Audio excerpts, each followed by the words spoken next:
So welcome back to the another video. In this video we're going to discuss and revise the chapter first of class 11th chemistry, that is some basic concept of chemistry. So hello everyone, this is Gaurav. I hope you all are doing well. So इस video में जो हमारा chapter आता है first chapter some basic concept of chemistry, उसको एक अच्छे से रिवाइज करने वाले ताकि एग्जामिनेशन में उससे रिलेटेड आपका कोई भी किसी भी तरीके का क्वेश्चन है आप उसको अच्छे से अटेम्प्ट कर पाओ।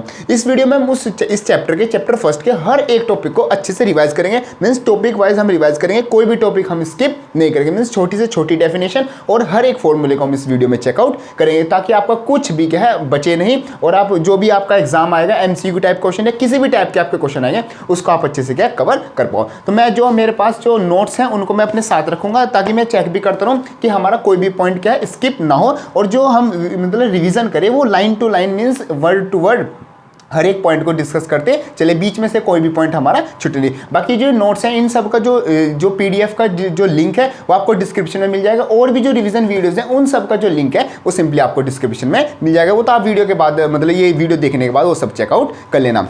बाकी अपना शुरू करते हैं रिवीजन। देखो हमारा आता है यहाँ पर चैप्टर फर्स्ट जो कि आता है क्लास 11th केमिस्ट्री से, जिसका नाम है some basic concept of chemistry. देखो जैसे चैप्टर का नाम है some basic concept of chemistry, ऐसा ही हमारा चैप्टर आता है। मींस फिजिकल केमिस्ट्री के इस चैप्टर में हमारे क्या कुछ सम बेसिक कंसेप्ट्स आएंगे। जैसे सबसे पहले तो यहाँ पर यही बात आती है कि जैसे हम केमिस्ट्री पढ़ रहे हैं, केमिस्ट्री किसका पार्ट है? साइंस का। तो सबसे पहले जो चैप्टर से डेफिनेशन आती है वो यही आती है कि व्हाट इज साइंस। तो साइंस देखो बड़ी सिंपल सी चीज है, जो आपके पास सिस्टमाइज्ड नॉलेज है। यहाँ पर ध्यान देना, जो आपके पास सिस्टमाइज्ड नॉलेज जो आपने कहां से गेन की? अपनी ऑब्जर्वेशन से। मींस जो आपने एक्सपेरिमेंट किए वहां से जो रीडिंग आई है उनको अच्छे से रिकवर करके, मींस बार बार एक्सपेरिमेंट करके वहां से जो ऑब्जर्वेशन है उन सब से जो आपकी सिस्टमाइज्ड नॉलेज है उस चीज को हम बोलते हैं अपना साइंस। तो साइंस का मीनिंग हमारा सिंपल सा ये आता है। बाकी साइंस अगर आसान भाषा में समझे तो साइंस हमारा क्या एक सब्जेक्ट होता है। देखो सेकंड पॉइंट आता है हमारे यहाँ पर केमिस्ट्री। केमिस्ट्री का मतलब क्या होता है? देखो केमिस्ट्री हमारी जो फिजिकल साइंस है उसकी एक ब्रांच होती है जहां पर हम किस चीज के बारे में स्टडी करते हैं? जो हमारा मैटर है उससे रिलेटेड हम जो भी उसके बारे में बातें आती हैं उन सबको क्या है स्टडी करते हैं। जैसे उसकी फिजिकल स्टेट, उसकी केमिकल स्टेट, उसमें जो फिजिकल प्रॉपर्टीज हैं, केमिकल प्रॉपर्टीज हैं, उन सब का मतलब क्या क्या डिवीजन होता है, बाकी उसमें जो फिजिकल और केमिकल चेंजेस होते हैं वो किस तरीके से होते हैं, उन सब के बारे में स्टडी करने को हम बोलते हैं अपना केमिस्ट्री। अब यहाँ पर पॉइंट आता है, हम करते हैं अपना केमिस्ट्री का डिवीजन। देखो जो हमारी केमिस्ट्री होती है, केमिस्ट्री को मेनली हम टू पार्ट्स में डिवाइडेड होती है। मीन्स जो केमिस्ट्री है वो, इसको रख देते हैं एक सेकेंड, जो केमिस्ट्री है वो मेनली टू पार्ट्स में डिवाइडेड होती है। एक तो होती है हमारी प्योर केमिस्ट्री और दूसरी होती है हमारी अप्लाइड केमिस्ट्री। देखो फर्स्ट आ गई प्योर केमिस्ट्री, सेकंड आ गई हमारी अप्लाइड केमिस्ट्री। प्योर केमिस्ट्री, देखो प्योर का मतलब यहां पर ये नहीं है कि जैसे प्योर सब्सटेंस होते हैं ये अलग से नाम रखे हैं प्योर एंड अप्लाइड। देखो प्योर केमिस्ट्री में हमारे जो पार्ट आते हैं वो सबसे पहले आती है हमारी ऑर्गेनिक केमिस्ट्री, सेकंड आती है हमारी इनऑर्गेनिक, थर्ड आती है हमारी फिजिकल केमिस्ट्री, और जो फोर्थ आती है वो आती है हमारी एनालिटिकल। ये जो सब लिखा हुआ है जो सब आपको नोट्स में मिल जाएगा, बाकी साइड में आपको फोटो में भी दिख रहा होगा। देखो सबसे पहले बात करते हैं अपना ऑर्गेनिक केमिस्ट्री। तो ऑर्गेनिक केमिस्ट्री में क्या आता है? ऑर्गेनिक केमिस्ट्री में हम अपना पढ़ते हैं जो हमारे कार्बन कंपाउंड्स होते हैं उन सबको हम पढ़ते हैं। यहाँ पर हम जो हमारे ऑक्साइड्स, हमारे जो कार्बाइड्स होते हैं कार्बन के, उनको हम नहीं पढ़ते हैं। सिर्फ हमने जो सिंपल कार्बन कंपाउंड्स हैं उनको हम रीड करते हैं, एक्सेप्ट जो हमारे कार्बाइड्स हैं और जो हमारे क्या ऑक्साइड्स हैं कार्बन के, उनको छोड़ के। सेकंड आती है हमारी इनऑर्गेनिक केमिस्ट्री। इनऑर्गेनिक केमिस्ट्री में जो हमारा ऑर्गेनिक केमिस्ट्री से बच गया था, मींस जो ऑक्साइड्स होते हैं और जो कार्बाइड्स होते हैं और अलग से रिलेटेड, वो आता है हमारा इनऑर्गेनिक केमिस्ट्री।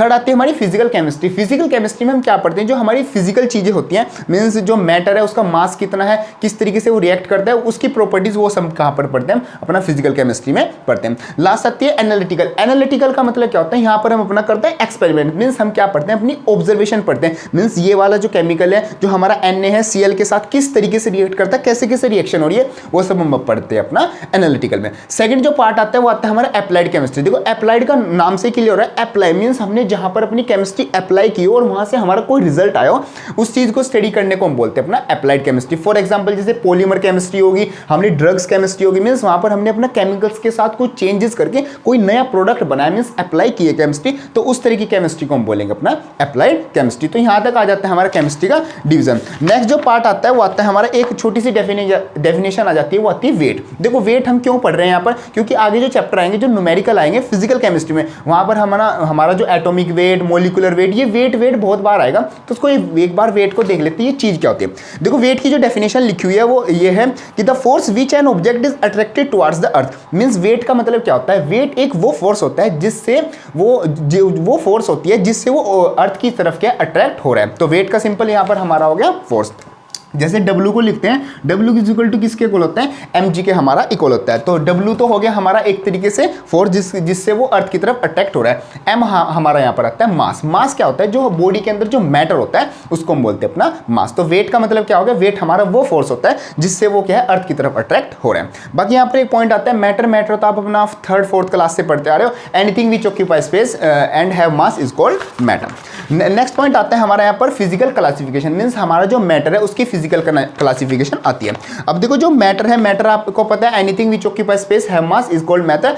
अब क्या है, मैटर 3 टाइप्स के हमारे होते हैं, मेनली जो हम स्टडी करते हैं वो 3 टाइप्स के होते हैं। सबसे पहले हमारा पॉइंट आता है सॉलिड, फिर आता है हमारा लिक्विड, फिर आती है हमारी गैस। तीनों हमारे आते हैं। देखो अगर बहुत मतलब कि जो पार्टिकल्स है वो बिल्कुल टाइटली पैक है तो वो होगा हमारा सॉलिड। अगर थोड़ा सा लूजली बाउंड है, मीन्स सॉलिड से थोड़ा सा लूजली है, तो हो जाएगा लिक्विड। और जो सबसे मीन्स क्या है, जो एटम्स मीन्स जो हमारे पार्टिकल्स है वो बहुत ज्यादा लूजली है, मीन्स फ्रीली घूम रहे हैं, तो वो क्या होगा, वो होगा हमारा, वो मैटर होगा हमारा गैस। अभी जो तीनों चीजें होती हैं, तीनों के हम एक दूसरे में कन्वर्ट कर सकें, मीन्स सॉलिड को हम लिक्विड में कन्वर्ट कर सकते हैं, लिक्विड को सिंपली हम अपना गैस में कन्वर्ट कर सकते हैं, और जो हमारा गैस है गैस को लिक्विड में और लिक्विड को सॉलिड में हम कन्वर्ट कर सकते हैं। और डायरेक्टली हमारा जो सॉलिड है, सॉलिड को डायरेक्ट हम गैस में कन्वर्ट कर सकते हैं और गैस से हम सॉलिड जा सकते हैं। अब मेन पॉइंट यहां पर आता है कि सॉलिड से लिक्विड जो कन्वर्जन होता है उसका प्रोसेस का नाम क्या होता है, उसको सिंपली हम बोलते हैं अपना मेल्टिंग। और जैसे हमारा लिक्विड टू गैस का आता है उसको हम बोलते हैं अपना बॉइलिंग, और जो गैस से लिक्विड आ जाता है वो होता है हमारा कंडेंसेशन। और लास्टली लिक्विड से सॉलिड जो हमारा होता है उसको हम बोलते हैं अपना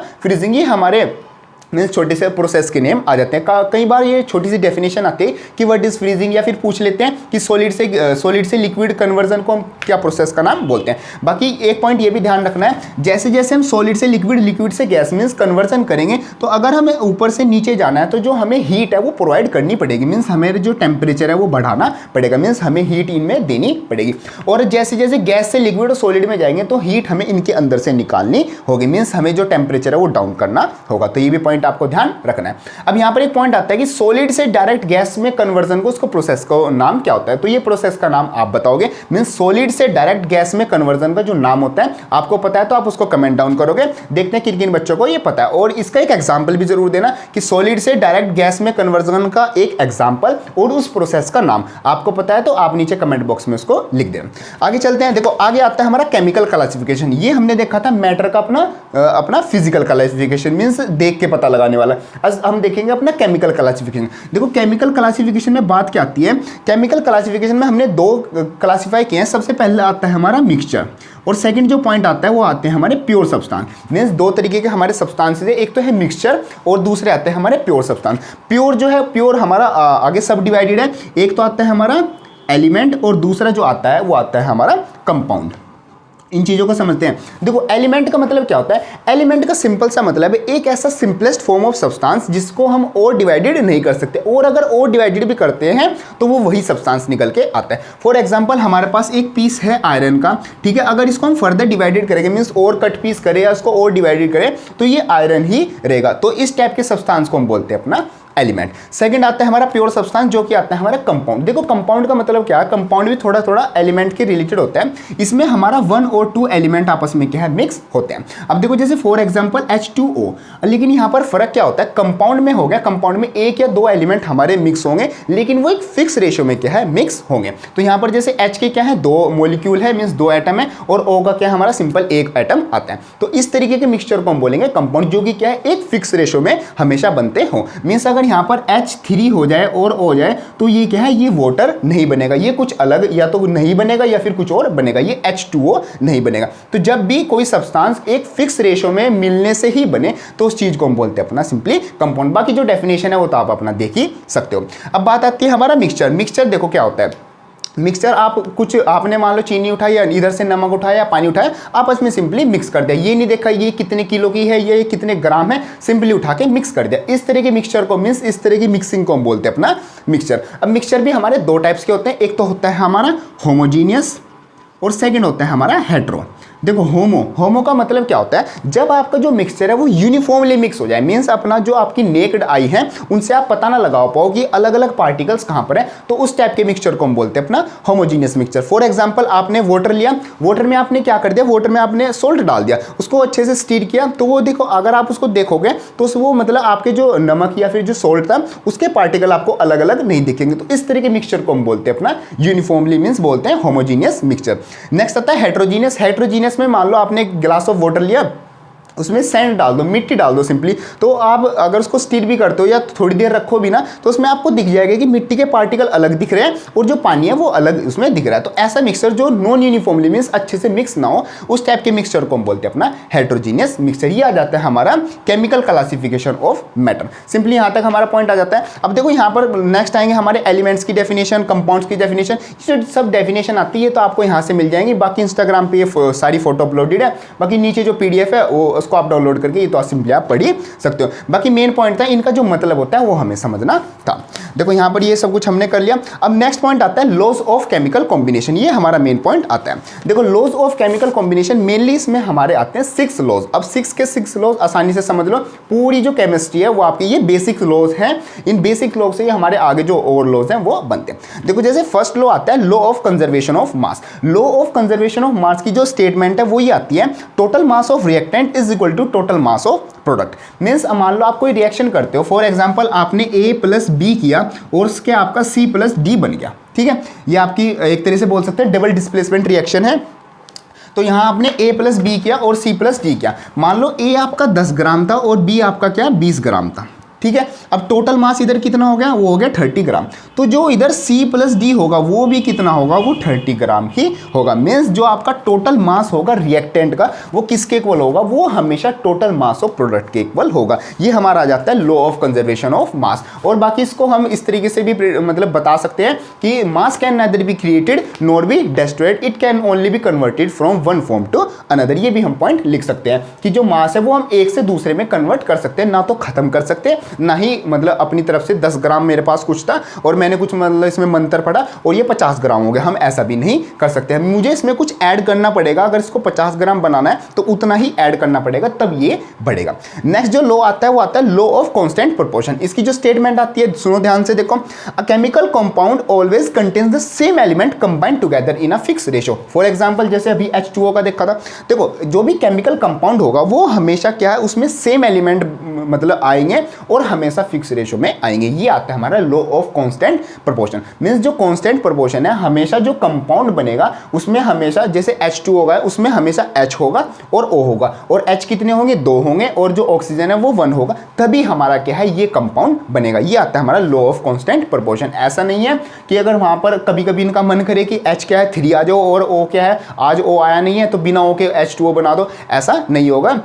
हमेशा जब H2 होंगे और O 1 होगा तभी क्या है हमारा H2O बनेगा, वरना ये कह देंगे हम नहीं। मतलब ऐसे नहीं कि जैसे हम बचपन में खेलते थे क्रिकेट अपने ग्राउंड में कि भाई मान लो 10 प्लेयर टोटल हो रहे हैं तो 5-5 डिवाइडेड हो गए, मान लो एक प्लेयर एक दिन एक्स्ट्रा आ गया तो चलो कुछ नहीं, ये तुम रख लो या हम रख लेते हैं, ऐसा नहीं होता है। वहाँ पर क्या फिक्स होता है कि अगर H2 है और O 1 है तो ये फिक्स ही रहेंगे। ऐसा नहीं है कि कोई एक्स्ट्रा प्लेयर आ गया या फिर किसी को भूख लग गई या किसी की मम्मी ने बुला लिया कि तुम चले गए, चलो कोई एडजस्ट नहीं, टीम तो फिर भी बनी रहेगी, तू हमारी में आ जाइए, ये बीच का खेल लेगा, ऐसा नहीं होगा। बिल्कुल वहां पर क्या होता है, कांस्टेंट प्रोपोर्शन में होता है। नेक्स्ट लॉ आता है लॉ ऑफ मल्टीपल प्रोपोर्शन। देखो लॉ ऑफ मल्टीपल प्रोपोर्शन का मतलब क्या आता है, इसकी डेफिनेशन सुनो।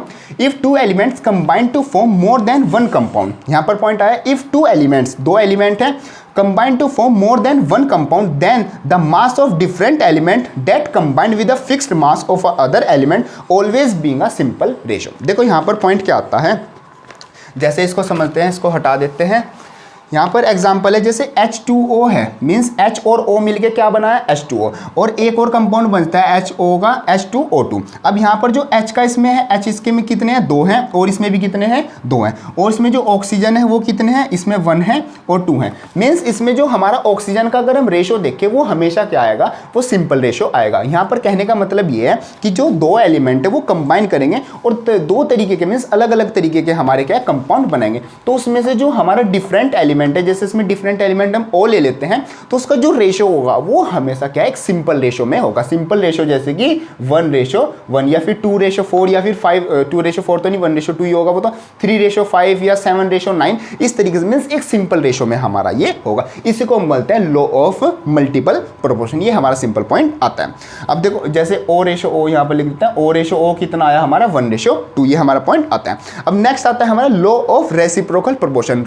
लॉ ऑफ रेसिप्रोकल प्रोपोर्शन जो है वो भी बड़ा सिंपल है। इसको इसकी जो डेफिनेशन है वो आप सिंपल पढ़ लेना, इसको हम अपना एग्जाम्पल से समझते हैं। एक बार आप इसका एग्जाम्पल देख लो, आप कहोगे कि ये तो इसकी डेफिनेशन पढ़ने की भी जरूरत नहीं है, तो बड़ा आसान है। देखो इसको रफ कर देते हैं, 1 मिनट। एग्जाम्पल लिखते हैं, जैसे हमारे पास एक कंपाउंड है, मान लेते हैं हमारे पास एक H है, ठीक है। जो H है वो रिएक्ट करता है, मान लो 2 कंपाउंड से रिएक्ट करता है, एक तो Na से रिएक्ट करता है और दूसरा जो H है वो Cl से रिएक्ट करता है। अब HCl से रिएक्ट करेगा तो क्या बनाएगा, HCl, सबको पता है। H Na से रिएक्ट करेगा तो क्या बनाएगा, हमारा बन जाएगा NaH, ये हमारा सिंपल बन जाएगा। अब जो ये Na था और जो Cl था, हम इनको आपस में भी रिएक्ट करा देते हैं, तो ये जब आपस में रिएक्ट करेंगे तो क्या बनाएंगे, NaCl हमारा ये बनाएंगे। अब देखो यहाँ पर पॉइंट क्या आता है, सेम प्रोपोर्शन, ओके रख देते हैं इसको। देखो यहाँ पर पॉइंट क्या आता है कि अगर हमारे पास कोई एक एलिमेंट है, अगर वो कोई 2 डिफरेंट एलिमेंट से क्या है कंबाइन करता है, तो जो उसमें जो कंपाउंड बनेंगे, एक ये बना और एक ये बना, तो उसमें जो हमारे 2 डिफरेंट कंपाउंड बन रहे हैं, और अगर जिनसे वो रिएक्ट कर रहा है Na और Cl से, उनको भी आपस में रिएक्ट करा दे, तो जो हमारा कंपाउंड बनेगा वो सब क्या है, ये सब क्या है, एक डेफिनेट प्रोपोर्शन में होंगे। मीन्स इनका जो रेशो होगा वो आपस में इक्वल होगा। ये हमारा पॉइंट आता है लॉ ऑफ, ये आता है हमारा law of reciprocal proportion. Definition में पढ़ देते हैं, फिर भी आपके पास एक बार और क्लियर हो जाएगा। When a definite mass of element A element ये आता है, combined with 2 other element B and C, combined with 2 other element to form 2 compounds, and if B and C also combine, if B or C also combine to form a compound, then combining masses are in same proportion। जो combining masses होगा वो सब हमारा क्या होगा, same proportion में होगा। Means in तीनों का combining masses जो होगा वो हमेशा हमारा same proportion में होगा। ये आ जाता है हमारा law of reciprocal proportion। Next जो law आता है वो आता है law of gaseous volume। देखो law of gaseous volume, इसकी जो definition है वही काफ़ी है इसको समझाने के लिए, जो कि आती है, gases react with each other in a simple ratio of their volume, and if the product is also in gases state, this will also be a simple ratio with the volume of reactant. Means को देखते हैं, देखो यहाँ पर जो gases है, मान लो जब रिएक्टेंट है, मान लो 2 गैसेज रिएक्ट कर रही है, A+B और वो C बना रही है, तो जो A+B है, A और B है वो गैसेज है, तो वो अपना जो सिंपल रेशो है अपने वॉल्यूम का उसमें रिएक्ट करेंगे। मीन्स उनका कुछ पार्ट ही रिएक्ट करेगा और वो C बनाएंगे। अगर जो C है वो भी हमारा क्या है, एक गैसेज स्टेट में आती है, तो C क्या है, वो भी एक सिंपल रेशो में होगी, जैसे हमारे क्या ये जो रिएक्टेंट्स है उसमें। और ये सब काम कब होगा, ये हमारा क्या हो, STP पर होगा, means standard temperature and pressure पर ये हमारा काम होगा। मीन्स जो गैसेज हैं वो आपस में क्या है, एक क्या सिंपल रेशो में रिएक्ट करती हैं, और जो हमारा प्रोडक्ट है अगर वो भी गैस हो तो वो भी क्या एक सिंपल रेशो बियर करेगा, जैसे हमारे क्या रिएक्टेंट ने कर रखी है। नेक्स्ट लॉ आता है law of equivalent masses. Law of equivalent masses का मतलब है, in all chemical reaction substances always react in a ratio of their equivalent masses. Means जो आपके जो रिएक्टेंट्स होते हैं, जो वो रिएक्ट करते हैं, तो वो अपना किसके रेशो में रिएक्ट करते हैं, वो अपना जो इक्विवेलेंट मास होता है उसके रेशो में जो है रिएक्ट करते हैं। मींस जो कोई सब्सटेंस है उसका कोई जो मास है, जो उसका इक्विवेलेंट मास है, वो उतना ही क्या है रिएक्ट करता है। मींस जो भी रिएक्शन होती है वो, ये आ जाता है हमारा लॉ ऑफ इक्विवेलेंट मासेस। एक और लॉ आता है हमारा एवोगाड्रो लॉ। एवोगाड्रो लॉ की जो स्टेटमेंट है वो ये आती है, under similar condition of temperature and pressure equal volume of gases contains equal number of molecules. Means इस लॉ के अकॉर्डिंग बात ये आती है कि अंडर सिमिलर, मान लो हमारी सिमिलर कंडीशन है टेम्परेचर और प्रेशर की, तो जितनी भी जो हमारी गैसेज हैं वो क्या करेंगी, contains equal number of volume. Means equal volume contains equal number of volume. Means हमारे पास कोई ऑक्सीजन है, कोई नाइट्रोजन है, कोई हाइड्रोजन है, तो वहाँ पर अगर हमारा उसका 1 लीटर का हमारे पास वॉल्यूम है, तो उनके अंदर जो मॉलिक्यूल्स होंगे वो उनकी जो डेंसिटी है, मींस उनका जो नंबर है वो भी हमारा इक्वल होगा, अगर वहां पर टेम्परेचर और जो प्रेशर है वो स्टैंडर्ड रखा जाए। ये आता है हमारा एवोगाड्रो लॉ। तो यहां तक हमारा सिंपल ये जो केमिस्ट्री का ये वाला पार्ट था ये आ जाता है। नेक्स्ट हमारा एक इंपॉर्टेंट टॉपिक आता है जो कि आता है मोल कंसेप्ट। देखो मोल कंसेप्ट आपने 9th में भी पढ़ा था, अपना 10th में भी, जो वहाँ पर दो फॉर्मूले थे सिंपली वही इसमें हमारे आते हैं, बस तो थोड़े से क्या है, इसका एक एडवांस वर्जन आता है, इसका मतलब नेक्स्ट जो क्वेश्चन, नेक्स्ट लेवल के जो क्वेश्चन है वहाँ पर इनका हम यूज़ करेंगे। देखो मोल कंसेप्ट में हम क्या करते हैं, जो हमारा एटॉमिक मास है वो निकालते हैं, नंबर ऑफ मॉलिक्यूल्स निकालते हैं, नंबर ऑफ मोल्स निकालते हैं, सिंपली हमारा ये काम करते हैं। अब देखो यहाँ पर सबसे पहले डेफिनेशन आती है एटॉमिक मास। देखो एटॉमिक मास का सिंपल मतलब होता है कि एक ऐसा नंबर होता है जो एटम है उसका हमें जो मास बताता है उसको हम बोलते हैं अपना एटॉमिक मास। बाकी डेफिनेशन के अकॉर्डिंग ये है कि number which tells how many times an atom is heavier than 1/12 the mass of carbon 12 atom. Means carbon 12 atom का जो मास है, कार्बन 12 एटम का जो मास है जो कि 12U है, उसका 1/12 अगर हम कर देते हैं, 1/12 किया, 12 से 12 1U आ गया, तो इसकी मल्टीप्लाई उससे करेंगे जो हमारा एटम जिसका हम निकालना चाहते हैं। मान लो हम ऑक्सीजन का निकालना चाहते हैं तो ऑक्सीजन का क्या आएगा, 16 से कर देंगे तो ऑक्सीजन का एटॉमिक मास कितना हो जाएगा, 16। तो इस तरीके से हम अपना निकालते हैं अपना एटॉमिक मास।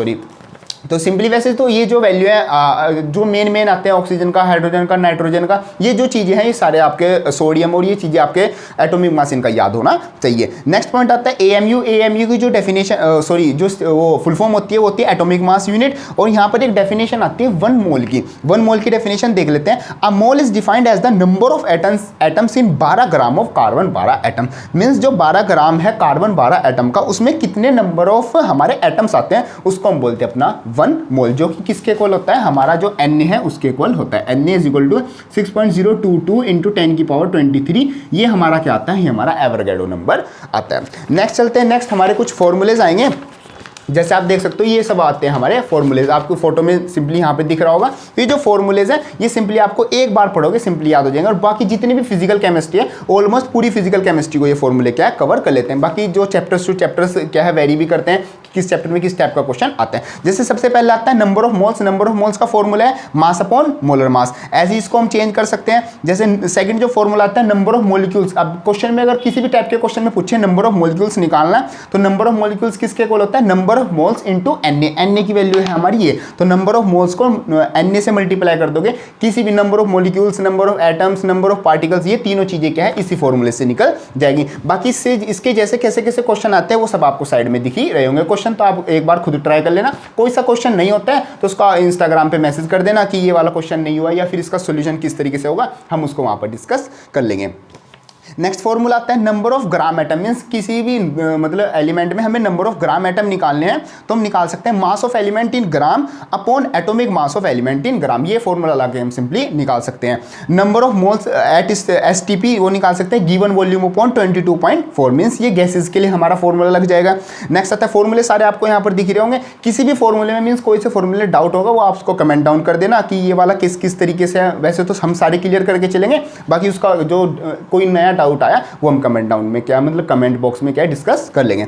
एक फॉर्मूला आता है यहाँ पर एवरेज एटॉमिक मास। ये परसेंटेज वाले क्वेश्चन ये जरूर आते हैं एग्जामिनेशन में, इनको कर लेना। एवरेज एटॉमिक मास निकालने के लिए हम क्या करते हैं, percentage abundance upon 100 into atomic mass. Means sum of percentage abundance into atomic mass upon 100। Next आता है परसेंटेज कॉम्पोजिशन। मीन्स जो एलिमेंट है या कोई भी सब्सटेंस है उसमें कितना जो एलिमेंट ए है बी है, उसका एलिमेंट जो ए है वो कितने परसेंटेज में है, तो उसका निकालने का फॉर्मूला है मास of element upon molecular mass into 100। ये अपना फॉर्मूला लगाएंगे और सिंपली हमारा आंसर आ जाएगा। नेक्स्ट आता है मोलिकुलर मास। मोलिकुलर मास निकालने का एक फॉर्मूला होता है 2 इंटू वीडी। वीडी का मतलब होता है हमारा जो वेपर डेंसिटी होता है वो। नेक्स्ट आता है एमएफ। एमएफ का मतलब होता है मोलिकुलर फॉर्मूला। मोलिकुलर फॉर्मूला किसके इक्वल होता है, molecular formula is equal to n into empirical formula. बाकी जो मोलिकुलर फॉर्मूला है और जो एम्पेरिकल फॉर्मूला है इनकी डेफिनेशन क्या होती है, किस किस तरीके से वो आगे हम अपने जो नेक्स्ट पेज आएगा उसमें हम डिस्कस करेंगे।